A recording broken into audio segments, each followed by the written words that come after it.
Ô Ju, complementando este tema, que é justamente a falta de acesso aos autos em alguns casos, e principalmente o trecho da decisão que impede os advogados de se comunicarem, inclusive entre si, advogados dos investigados, importante deixar claro que o Conselho Federal da OAB já se posicionou, inclusive já protocolou um pedido de reconsideração em relação a isso. Claro que muito pressionado por todas as seccionais, né? Ou seja, as OABs dos estados que reagiram imediatamente, assim como muitos outros institutos, associações, agremiações da advocacia.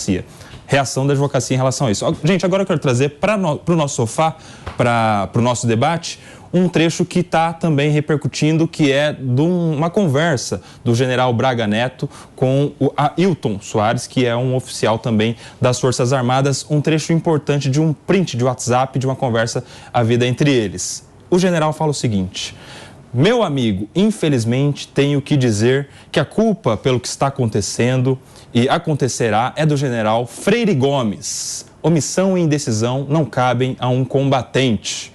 Aí diz o Ailton. Então vamos continuar na pressão e, se isso se confirmar, vamos oferecer a cabeça dele aos leões. E o general Braga Neto teria respondido: oferece a cabeça dele, cagão. É isso o que falou o general Braga Neto com um outro oficial das Forças Armadas, Ailton Soares. E isso está num contexto de uma denúncia que tinha sido revelada pela... Pode tirar, viu, Nilson? Isso está no contexto de uma denúncia que tinha sido revelada, então, pela delação do Mauro Cid, que ele teria dito, de alguma maneira, que havia ali uma tentativa de convencer os comandantes das Forças Armadas, Força Aérea, Exército e Marinha, para a realização de um golpe. Eles contextualizam, vou pedir para colocar na tela aqui, Nilson, o próximo texto, na decisão já do STF, eles contextualizam essa troca de mensagens explicando a gravidade. Em relação ao investigado Walter Souza Braga Neto, reitera-se o outro. A gente tem, já a gente repercute, eu vou já com você, Piperno. Como é que você viu essa... Estamos de volta? Podemos? Em relação ao investigado Walter Souza Braga Neto, reitera-se que a representação da... Tá andando. Então vamos aqui com o Piperno. Piperno, eu quero te ouvir sobre isso exatamente. Essa decisão que traz o print e contextualiza com aquela ideia inicial de uma tentativa de golpe de Estado envolvendo as Forças Armadas. Bom, em relação ao coronel Ailton, ele é um velho frequentador dessas denúncias, porque há quase um ano, quando essas coisas começaram a pipocar e vazamentos de conversas do Mauro Cid passaram a se tornar conhecidos, ele já aparece lá. E ele foi, inclusive, alguém depois, de alguma forma, até ironizado pelo presidente Bolsonaro, porque se tratava de alguém que não tinha lá poder para... Enfim, como se ele fosse um bravateiro. Ele dizendo que ia convocar não sei quantas mil pessoas e tal. Ele é um coronel. Sobre o Braga Neto, óbvio que é muito mais grave, porque ele foi ministro da Defesa e candidato a vice-presidente. Olha em relação a quem que a gente está agora debatendo. Quer dizer, alguém que foi o ministro da Defesa do Brasil. Então, veja, eu considerei e considero essa série de denúncias, esses vazamentos todos, algo histórico, não pelo papel que, veja, muita gente vai achar paradoxal, mas não pelo papel que o Bolsonaro exerce nisso tudo. O Bolsonaro não esperava outra coisa. Veja, o Bolsonaro é alguém que sempre defendeu ditadura, tem como ídolo um torturador, o Ustra. Tem uma entrevista dele que, aliás, eu publico toda hora em Instagram, Twitter, o pessoal não esquecer, que ele fala que a ditadura deveria ter matado mais 30 mil, devia ter sido usado o pau de arara contra uma outra pessoa. O Bolsonaro, então o deputado Bolsonaro, em dezembro de 2008, numa das comissões lá da Câmara, ele defende, por exemplo, policiais que participam de milícias, justificando que o cidadão ganhava R$850 por mês e tinha uma arma, poderia lá fazer um bico. Ele e o filho dele condecoram o capitão Adriano Nóbrega, chefe do escritório do crime lá no Rio de Janeiro, que teve parentes que até 2017, 2018 trabalharam no gabinete do Flávio Bolsonaro. Então, do presidente Bolsonaro, eu não espero nada diferente. Agora, para mim, o que está em xeque, mais uma vez, é o papel das Forças Armadas, corporação que, infelizmente, eu sou obrigado a admitir que elas, ao longo da história do Brasil, desde a proclamação da República, elas se tornaram uma incubadora de golpistas. Toda vez que tem qualquer suspeita, tem gente de alta patente. Só que jamais qualquer fardado de alta patente foi punido no Brasil. Então, que agora alguém tome uma atitude contra essa turma. Nem que seja, por exemplo, a justiça militar.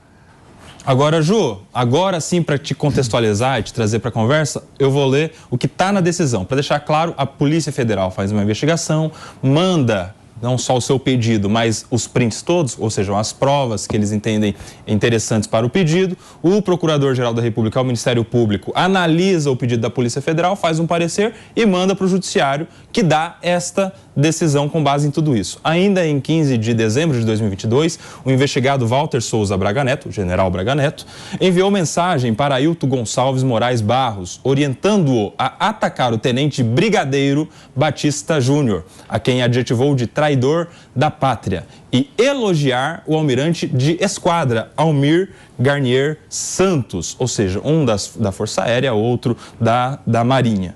Um concordando com a ideia, outro não concordando, ou vice-versa, não necessariamente nessa ordem. As referidas mensagens vão ao encontro, conforme aponta a Polícia Federal, dos fatos descritos pelo colaborador, aí a delação premiada, de Mauro Cid, que confirmou que o então comandante da Marinha, o almirante Almir Garnier, em reunião com o então presidente Jair Bolsonaro, anuiu como golpe de Estado, colocando suas tropas à disposição do presidente, tudo de acordo com as imagens acima lançadas. Júlia Luci, essas provas conversando com uma delação já homologada no Judiciário. Prova de quê, Nelsinho? Vamos voltar aqui, gente. Aquele print, Ju, que a gente estava comentando agora, que é o general Braga Neto chamando um dos comandantes das Forças Armadas de omisso e indeciso, que não caberia a um combatente, e pedindo, portanto, para a cabeça dele ser oferecida aos leões, né? Na verdade, ele concordando com essa ideia do Ailton Soares. Certo. Nelsinho, vamos lá. Vamos saber diferenciar aqui aquilo que é uma conversa, aquilo que é ato preparatório de um crime. Você é advogado, você sabe a diferença disso. Quando você é político, naturalmente você tem uma série de pessoas ao seu redor que fazem uma série de sugestões e essas conversas acontecem. Agora, se a partir daí existem ações concretas e essas ações são tipificadas criminalmente, aí nós estamos falando de um crime. Aí sim nós estamos falando de uma prova. Agora, isso aí é prova de quê? Então, a gente tem que tomar cuidado, e é por isso que eu falei sobre o Estado Democrático de Direito. É por isso que eu falei sobre o Estado Democrático de Direito. Qual é o crime que nós estamos aqui falando? Que conversas acontecem com normalidade? Essas conversas aqui que vazaram, elas culminaram em quê? Porque, vamos lá, ontem apareceu uma imagem do ex-presidente Bolsonaro numa reunião em que ele sabia que estava sendo gravado. Por que ele, se estivesse preparando um crime mesmo de golpe, por que ele teria pedido para ser gravado? Talvez não seja tão inteligente quanto ele supunha que é. Não. A gente tem que tomar muito cuidado. A gente está. Então, eu vou trazer aqui. Aquela reunião é um absurdo, assim como aquela outra de abril de 2020. São duas reuniões absolutamente bizarras que usam a estrutura do Estado brasileiro de uma forma absolutamente contra a lei, porque aquilo sequer, se fosse uma aula de comunicação para falar de gênero textual, aquilo agride o gênero textual reunião.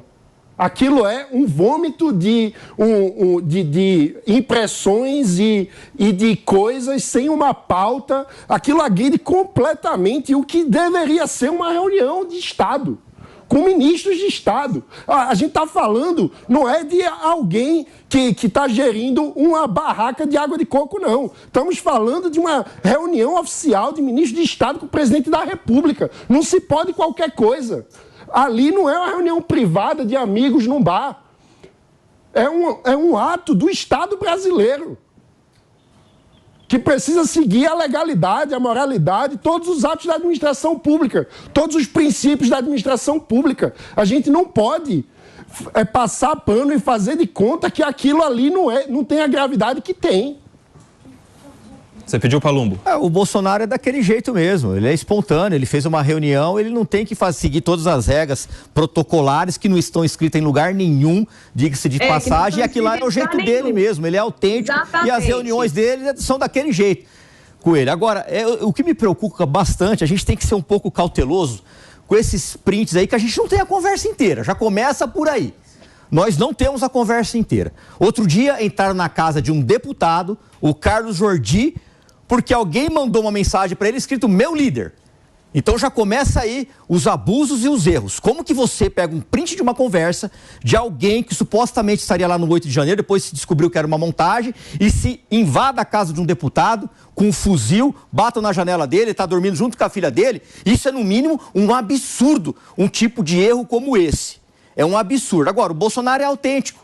Ele não tem muito protocolo de ficar lá com o terninho, todo engomadinho, entendeu? Ele não tem esse protocolo. E a gente vai crucificar ele pelo jeito que ele faz a reunião? Aí já é demais, não é pelo jeito, é pelo conteúdo. Aí já é demais, né? O conteúdo daquela reunião é um absurdo, Paulo. Só um minuto, porque são 10 horas e 30 minutos. Quem está na rádio vai para um breve intervalo, a gente já volta. Por aqui a gente segue. O conteúdo daquela reunião é um absurdo. Ficar falando, constrangendo ministros a falar contra instituições da República, falar contra o TSE. O que é isso? A Ju tá pedindo, Ju, você já fala, mas o Piperno não entrou nessa rodada ainda. Piperno e depois Júlia Luci. Não, veja, primeiro, assim, eu não me sinto aqui num tribunal e não tô, né? Então,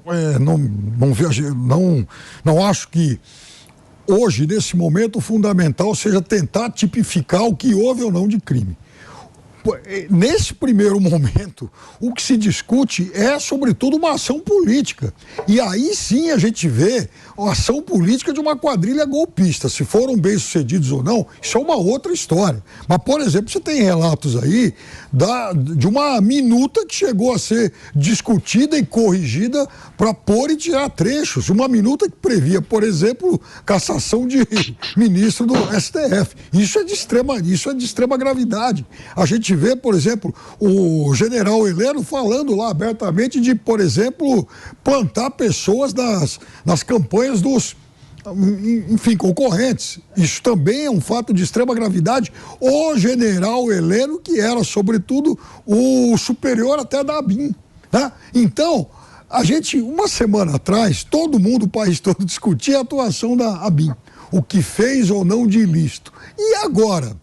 Né? Quando a gente sabe que o general Heleno, inclusive, ele propunha usar a estrutura de Estado para espionar campanhas de adversários políticos. Então, veja, eu não sei como tipificar isso, não sei se isso, aliás, pode ser criminalizado. Agora, do ponto de vista político, é extremamente grave, e mais do que isso, Bolsonaro, por exemplo, ele ainda responde a uma série de ações no TSE e vai recorrer ao STF. Eu acho que agora com tudo isso, ele decreta, inclusive, a morte de qualquer chance que ele teria de tentar recuperar os seus direitos políticos. E eu fico imaginando hoje como é que vai ficar o prefeito Ricardo Nunes. Será que ele ainda vai querer o Bolsonaro no palanque dele? E aí, Ju, como é que é a vida política do Bolsonaro? Está impactada? Está mantida? Como é que você vê? Eu acho que o Piperno foi preciso no que ele acabou de falar. Porque a gente tem a dimensão jurídica e a gente tem a dimensão política, né? Tá perfeito. Acontece que ontem, quando a gente analisa no que aconteceu ontem, tudo o que acontece tem que ser feito com base em lei. Inclusive, isso significa respeitar o princípio da legalidade. Legalidade significa que o agente público tem que estar em conformidade com o escrito em lei. Previamente escrito. Esse é o princípio da legalidade, né, dentro da administração pública. Então, quando você prende uma pessoa, que inclusive essa é a exceção num Estado democrático de direito, a prisão de uma pessoa, ela tem que ser vista como algo excepcional. Por quê? Porque faz parte das garantias individuais. E por que existe a ideia da garantia individual? O artigo 5º não serve para proteger um CPF de um outro CPF. O artigo 5º serve para proteger o CPF do Estado, porque ele é deveras mais poderoso. Veja, o Estado, ele tem o poder de polícia, ele tem o poder investigatório, ele tem o poder de limitar totalmente a atuação de uma pessoa. E é por isso que a gente não pode abrir mão do respeito às garantias individuais. Então, eu volto ao tema para dizer o seguinte: se estava se tramando um golpe, por que a reunião foi filmada? Porque, inclusive, a reunião foi divulgada. E, a partir daí, quais foram os atos efetivamente realizados? Porque se tiver tudo no campo das ideias, gente, dentro do direito penal brasileiro, não há possibilidade de punição de ideia. Queiramos ou não, seja o nosso inimigo ou não, a lei é que tem que ser obedecida. Porque se eu se eu cair nessa armadilha de querer punir uma pessoa porque o que ela diz me faz ter raiva dela, então é difícil ter algum político que sobreviva no Brasil. Se a gente for pegar hoje o nosso presidente Lula, ele é amigo do ditador da Venezuela. Ele ajuda o Irã a ter um navio perto da costa brasileira, a despeito da relação internacional que temos com os Estados Unidos. Então, a gente não pode pegar elementos que circunscrevem e distanciar da análise dos fatos, porque se a gente fizer isso, a gente não vive mais numa democracia. Então, a defesa da democracia, ela se perde nas paixões políticas. E aí, quando a gente vê a postura de alguns representantes do Supremo, não existe neutralidade mais. Quando você tem uma pessoa que preside um inquérito e dentro do inquérito ela é uma das supostas vítimas, nós temos outra quebra de outro princípio constitucional no Brasil. Então, para concluir, além disso que eu falei, o que chama a atenção é que depois de um ano em que tudo isso já se sabia, que já aconteceu os atos dos 8 de janeiro, por que essa operação estourou exatamente no ano eleitoral? Exatamente para impedir que o presidente do PL se comunique com o ex-presidente Bolsonaro. Será que é uma coincidência? Será que a investigação que é mais rápida do que isso? Será que a Polícia Federal brasileira, Nelsinho, é tão incompetente assim para ter demorado um ano para levantar essas provas? É uma coincidência curiosa.